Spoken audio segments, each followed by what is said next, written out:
What is going on, everybody? My name is Chris, and today we're going to be taking a look at my brand new 2022 Tesla Model X Refresh Long Range Non-Plaid. And we're going to talk about the first day. Close the door because I walked too far away. We're going to talk about the first about 1 month and 1,000 miles of driving with this car, the experience, what it's been like. And I've been driving electric for a few years now, but I am going to take the kind of stance of switching from gas to electric because I think that's the most interesting thing about buying an electric car. Once you've had them, you get used to them and they're just so great. But we had an Equinox before this, so I'll make some comparisons, although of course the price point is like way different on this car. My wife will be at the end of the video giving her thoughts and experiences. She does drive it more than I do. This replaced her vehicle, although we did buy it for the YouTube channel to show to you guys to kind of get the experience. And this is our car. We bought this car. This isn't like a review unit where we drove it for a couple hours and tell you our thoughts. We're going to be doing updates on this car over the next several months and hopefully years so that you can see if long term the Refresh Model X holds up and is everything that you kind of think it would be, because never thought we would have this in our driveway. So exterior of the car looks pretty nice. We got the white, although you can see it's very dirty. We live on dirt roads and we use our vehicles a lot. I am going to be ceramic coating this in the next couple of days, seeing if that helps a little bit with the dirt. But overall, we just really use our vehicles. We drive them on dirt roads, get them dirty. We try to wash them, but it can be hard to keep up with. So we got the white. That's the free paint option, which is pretty much the reason we got the white, although my wife did prefer white and that's what she wanted. So when you walk up to the car, the door opens as Model X has done for a long time. Now though, I just have my phone in my pocket. I don't have the key fob on me. This works pretty reliably. I would say probably about 90 to 95% of the time it does auto open. That other 10 to 5%, you do have to just push the door handle and then it will automatically open for you. Once you push the door handle, you can hop in, and if you tap the brake, it'll automatically close. That's something you actually get used to really fast. I didn't think I would care about that, but then when I go to my Model Y, which you can see sitting over here, when I go to my Model Y, I really miss that feature. Believe it or not, it's pretty crazy. Checking out the Frunk here, it's a pretty nice size for whatever you want to put in there, and I do enjoy it, although I don't think we've used it one time, mostly because Tesla still does not have auto-powered Frunks. This is really the only manual part of the Model X. We got the standard 20-inch wheels that come with the car. To upgrade, I think it's like $4,500 or something for the next size up, the 21s, and you get worse efficiency, worse range, louder road noise, less comfort, so I'm not sure why you'd want to do that. These are black. I know you can't really tell, but I can put a picture up from Tesla's website. They're black. They look awesome. They look really good, and that's standard with what you get on this car. So looking in the trunk here, this is the 6-seater version of the Model X, two front, 2 middle, 2 back. We pretty much always have the back row folded down because we're a family of 4. We have 2 kids and the kids stay in the middle. And then for cargo, if you have the 2 back seats up, which I will show you, you don't have a ton of room. You can get your groceries in there. You can go grocery shopping or maybe a small shopping trip. But we pretty much, as you can see, always keep the back row down. We really only need the 4 seats most of the time. We did the other day though use 5 seats. So we lifted up these back 2. We had all 6 seats up and my mom was with us. And so we went into downtown. We were able to lift up the back here, which is actually really big. This lower compartment here, we were able to lift this up. Let me just take it out. And then of course, you know, I took this out of here, but we lifted those back seats up, and then this is so deep. You can see kind of, maybe, let's see, you can see my hand down there. That's so deep, I was able to stand the stroller up in here, kind of standing, and that worked out fine. And so there were 5 of us in the car. It was really nice to actually be able to use the 5 or 6 of the 6 seats. So do you want to win this Model X? Okay, not this Model X. Omaze is giving you the chance to win a Tesla Model X Plaid. The Plaid is way faster than my car and has all the same awesome features, including the 17-inch touchscreen, white interior. The Model X Plaid has over 1,000 horsepower at your fingertips, taking you a quarter mile in 9.9 seconds, and has over 300 miles of range, even with all of that power. Whatever you want to do, the Model X Plaid can do it. It's super comfortable, super fast. The Falcon wing doors make access to the cabin really easy. The wait list for the Model X Plaid can be 6 months or more, but you can jump that line faster than this SUV can go 0 to 60, which is really fast. And not only are you getting the chance to win the Model X Plaid, Omaze is including the full self-driving software, which right now is worth $12,000 and probably will go up in price in the future. 22-inch wheels, glass panoramic roof, 17-inch infotainment screen. Enter for your chance to win and support Give Power and 501c3. Give Power is on a mission to help the roughly 2.2 billion people around the world who do not have access to safely managed drinking water. 501c3 is at the intersection of innovation and storytelling, and and brings attention to the solutions that will help us build a cleaner, more sustainable, and more hopeful future. Their mission is to serve as a new type of nonprofit for a younger generation focused on energy, food, water, and shelter. To enter for your chance to win the Model X Plaid with full self-driving and support, Give Power, and 501c3, go to omaze.com/dirty Tesla. So there was still plenty of room, even though we bought some things to store down here with the stroller, with everything. Everybody fit in the car. So the size really came into play there, and it was really nice, and it's awesome to still be really efficient since the car is electric. Now, this is the least efficient Tesla you can get, but compared to pretty much any gas car, you are way, way more efficient, especially a similar sized car or a bigger car. I mean, this car blows it out of the water, but even something like the Equinox we had before, this is far more efficient than that Equinox when you talk about energy usage anyway, maybe not dollar usage. And I don't know if my wife will talk about it, but I know she's really excited about this side because she says eggs fit perfectly here. So she has the shelf, you know, she always has this flat here, and then she puts the eggs over there, and she says it's just the best. All right, and then here it is stock. I took the floor mat out. Now here's one of my biggest complaints about the Model X. If you are gonna be putting these seats up and down a lot, it is really annoying. And other vehicles, even like minivans that are like half the price of this, have a feature where this is automatic. And I can't believe, you know, we have the Falcon wing doors and automatic driver's door. I can't believe Tesla didn't make these automatic, but you basically gotta crawl in here and push this button and then pull it up. Now you can see this seat moves forward a little bit to help you out, which is nice. And then you pull it up and there it is. Now there is one other way you can do that. If I go around here and open the Falcon wing door, I can do that, and then I can push, there's a button here to push this seat forward. I hope you can see me. It's on the back of the chair basically, and it pushes the seat forward, and then from here I can press the button, and then I can push it up. Now doing it from that angle is a little easier, but still, you have to do a whole bunch of things. You have to open the back, go around, you know, whatever. I think Tesla could have made this a lot easier. I don't know why this is still like this. And then final exterior thing to touch on, of course, is the Falcon wing doors.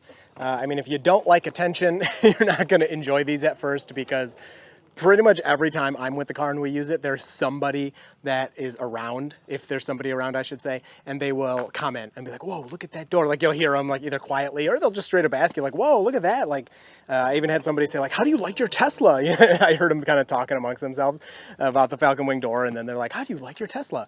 But I love these things. They are so great. I'd be a little worried to have them out of warranty, to be honest, but that's a long way away, so I'm not going to worry about that for now.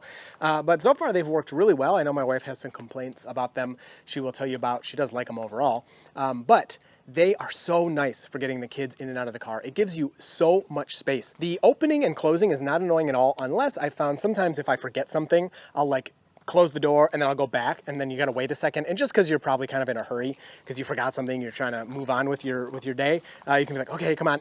I wouldn't give it up. Like if they had a Model X with and without Falcon wing doors, I would pick Falcon wing doors every time. They are so nice. Just to kind of demonstrate how much space you have, I can get in here and I can stand up. I mean, my head's barely touching here, and there's just so much space. So in other cars, like a minivan, let's say, there is a wide opening there, but when you have a younger child especially, and you go to lift them into the car, you gotta watch their head, because it would be right here, right? If it was a normal door, I'd have to kind of, all right, don't bump your head here. Well, now I can lift them over my head and put them in, and it's so convenient. So checking out the main interior screen here is just so nice. Everything works so well and fast and smooth. Everything you do is just pretty easy to access. Comparing this to, you know, an older car with lots of buttons and things here, it just looks awesome to have like nothing up here. This minimalist thing, in my opinion, is just great what Tesla has done. Going into the menus, there's just so much you can do. You can open all of the doors from here, so driver's door, passenger. You can open the Falcon wing doors, trunk, frunk. Like I said, you can open it from here, but then you have to go manually close it. So, you know, if you forget a door or something, you just click it from here. Or if somebody walks up, I always think it's funny to click that and be like, hello, come on in, you know, and then close the door for them. People really like that. So that's a lot of fun that you can control all those things right from there. I've really had no glitches or problems or anything with this center screen. It just looks great. It's so fast, responsive, frame rate's really good. So I'm really enjoying that. As far as the Yoke and the driver's display go here, I have a whole video about the Yoke if you want to know more in detail about how all of these buttons work and how it feels to drive with it. But overall, I love it. I actually prefer it now. I think if anyone absolutely hates this thing, they probably have not used it.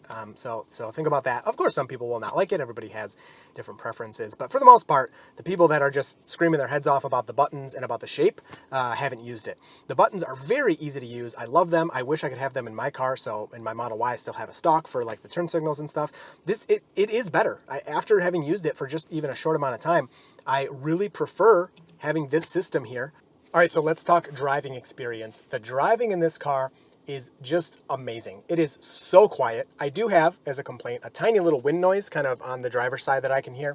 But besides that, the road noise and the wind noise everywhere else is incredibly quiet. It does have the active road noise cancellation, which I can't really tell when I turn it on and off if there's a huge difference, but I just leave it on all the time. I don't know if that's contributing to how quiet the cabin is. But even before we had that, we needed a software update to enable it. The cabin was super quiet. Comfort is also amazing. This air suspension is so nice. One complaint there about the air suspension is it always wants to default to low, which is better for efficiency, and on the highway and things, of course, it should be on low, but I would really rather have it be on normal for a couple reasons. Number one, it makes the ride, comfort a little better, and it's nice to be a little higher up, but also when you're on low, it can make, at least in the older Model X's, maybe this one's different, it can make your tires wear unevenly. And so because the front tires and the rear tires are different sizes and you can't normally rotate them, that can be a problem after several thousand miles or something. So I really wish it would stick to normal. Now it does have a feature where when you set it to high, it will ask you like, oh, do you always want to be high in this location? Well, okay, not like that. But do you always want to set the suspension to high in this location? And you can, enable that or turn it off. Maybe you just wanted it that one time or something. But when you go to normal, it doesn't ask you that. And you cannot set it to always go to normal in that location. Otherwise, it wouldn't be a problem. And I could, customize it the way I want. Speed is ridiculous. You do have the launch mode on here. You do have insane. It is so fast. I mean, it's crazy. And I actually, when we first picked up the car and I did the first kind of launch and freaked Stephanie out, if you watch that video, I went and checked the settings to see if it had plaid mode or something, because I did not expect it to be as fast as it was. It is ridiculous. Even though it's just the long range, it is so fast, and it feels like it gives you, I have not been in a plaid, but it does give you that kind of, roller coastery pushback feeling, even though it's just the long range. So if you're like thinking, you want plaid, but you don't want to spend that much money and blah, blah, blah, this thing is wicked fast. Now, it can't compare to a plaid, of course. A plaid's going to be even more disgustingly fast, but this is not slow at all. You're going to be the fastest car at the intersection like 99% of the time, like 99.9% of the time. Okay, now a comparison to a gas car in terms of kind of the costs of the electricity versus gas and things like that. So we have solar on our house, so most of our charging is free. But if we were to pay the normal price for electricity, I calculated out the past 31 days, the past month in the app, it would have cost us somewhere around $80, I believe, $70 to $80 to charge the car for the amount of driving we did. Now, comparing that to the Equinox, which is, it's a small SUV. It's much smaller than this. It's obviously significantly cheaper than this, like a third of the price or something. But the amount of gas we would have spent in the same amount of time, around $4 a gallon, because that's what we are right now in Michigan, would have been closer to about $200, somewhere around $200. So it's less than half the price. But like I said, this is the least efficient Tesla you can get. And to be saving that much compared to gas is, it's significant enough to care. Now, you obviously are not going to compare an Equinox to this car. I mean, most people wouldn't. But in our case, what I can tell you, we do not care about cars at all. Me and my wife, we just don't care.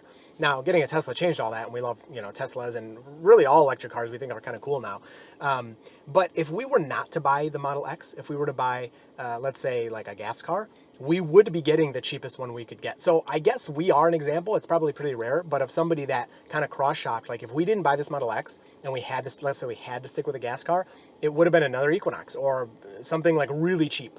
Like one of the cheapest gas cars we could get with some space. So like an SUV-ish crossover sized thing. So it's nice to save that money. Now, this car, even after, 200,000 miles, I didn't do the math, but I'm going to assume even after 200,000 miles, this car's more expensive than an Equinox. You're not going to make money buying a Model X. Interior comfort, this does have heated and cooled seats. I actually have the cooled seats on full blast right now because I'm sitting kind of in the sun. And man, it's just, I love it. The cooled seats are so nice. I've never had a car with cooled seats, and they are so comfortable. They work so well on full blast. I can hear them right now.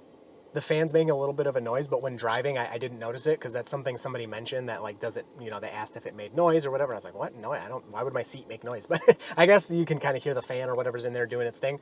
But yeah, when driving, I haven't noticed it. So other complaints, on delivery, there were a few issues. I don't want to go into that too much because it's in the delivery video, so you can watch that.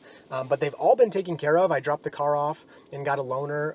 It took them like 24 hours and we had the car back, but they fixed everything but one. This seat has some staining on it from, I guess, somebody when they had it tried to clean it and they cleaned it with something they shouldn't have, and so there's a stain. So they're going to replace that.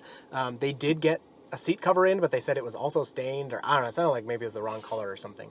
So that's kind of annoying. We got to bring it back again. So that's another complaint. But all my other complaints, if you watch that other video, were taken care of in like 24 hours. I had a misaligned charge port. One panel, like the front fender thing, was way off from the Frunk. I don't care about that stuff, like if it's a little bit, but it was like this. I mean, it's crazy. So they fixed all that, within a day. Also in the interior, this panoramic roof, as you go up and up and up, it just keeps going, and it looks so great while you are sitting here. It wows passengers, and it just makes the X feel even bigger than it is. The X is already humongous.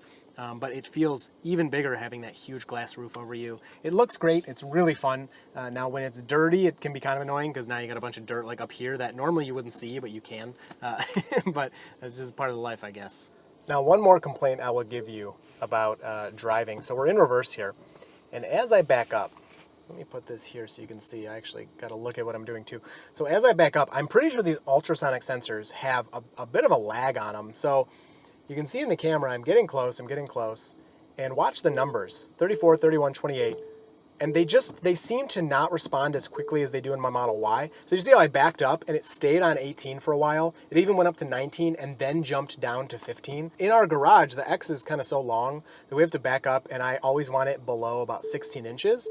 But it can be hard to hit that number accurately like I used to because the lag can kind of be so great. So that's something I've definitely noticed. That's even different to my Model Y in the Model X. All right, so now we're gonna go talk to my wife and see what she thinks about the Model X, her thoughts. She drives it more than I do, what she thinks about the Yoke and kind of her pluses and minuses of the Model X. All right, so let's get Stephanie's thoughts. You drive this car a lot more than I do. So first month, 1,000 miles, or actually over that now, but what are you thinking? I love it. The Yoke is awesome. I was really worried about it, but I adjusted to it right away. And also having no stalks, I was also nervous about that. Adjusted to it like immediately. All of the buttons are so evenly placed here. It's really easy to navigate. And like it reminds me of like playing a video game with like a controller. Yeah, Like it takes you like a minute to like get used to the controls when you start a new game. Like it's like this is the new game. That's pretty funny. Yeah. But that's really like what it's like. Going into drive and reverse without having the stock, I was really worried about that.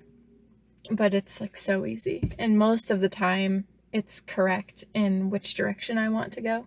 So that helps. And it's really easy just on the screen to change it if you need to. It's also extremely quiet in here. And the ride is just really smooth compared to any other car that I've been in. Yeah, we haven't been in a whole lot of $100,000 cars, to be fair. Yeah. But even like I was in the zero. Yeah, well, I was in the Rivian, which is Okay. like 80 to 90 now, and this is smoother and quieter than that. So that's a comparison. Do you hear the wind noise up there? Did you notice that or no? I'm probably a little bit of wind noise, but So not like in the Legacy X. That was like out of control. Yeah, that was bad. And really in like almost any other car. Although your Model Y is very quiet too. Yes, the Y is great. But the difference I noticed between the Model Y and the X is definitely like the smoothness of the drive, which makes sense because of the suspension that's in here. Yeah. But like even just like going down the driveway, it's like so smooth, and in yours there's definitely a difference. So switching from a gas car to now you're fully electric, because like we had the Model 3, but you still pretty much only used your car. You didn't use my Model 3 much. Even my Model Y you didn't use very much because the car seats, the kids' car seats were in your Equinox and stuff. So like, is there anything you miss about a gas car? Yeah, I didn't think so. No, they're cheaper. Yeah. But in the long run, okay, not a Model X, but like a Model Y or a Model 3, in the long run, are they really cheaper, especially with gas prices right now? No, they're not. No. So, no, there's nothing that I miss. Like if I had to go back to a gas car, I would be like a little sad about it. I really like the storage space. The interior. Yes, area. Yes, and the interior, the way it's set up, like just the way that it's all set up to basically be very convenient for the driver and the passenger is just nice. Like the flow of everything, and it's just so easy to grab what you need. And the Falcon doors are really nice. I love the Falcon doors, besides the looks that I get from strangers. In the rain, it's especially nice because the way that they come up, it kind of provides like a little shelter. So it takes forever to buckle and unbuckle kids out of car seats. So in the pouring down rain, it's really nice to be able to have that little shelter, and like the kids and I don't get wet while I'm having to do all of that. It's like just those little things that you don't even think about until you're in that situation. Yeah. And it's very nice. So let's talk about negatives. What things do you dislike or think should be better? And like, you can get super picky. It's an expensive car. I talked about some really dumb stuff, I thought, but it's really expensive. So all of those little things matter. Yeah.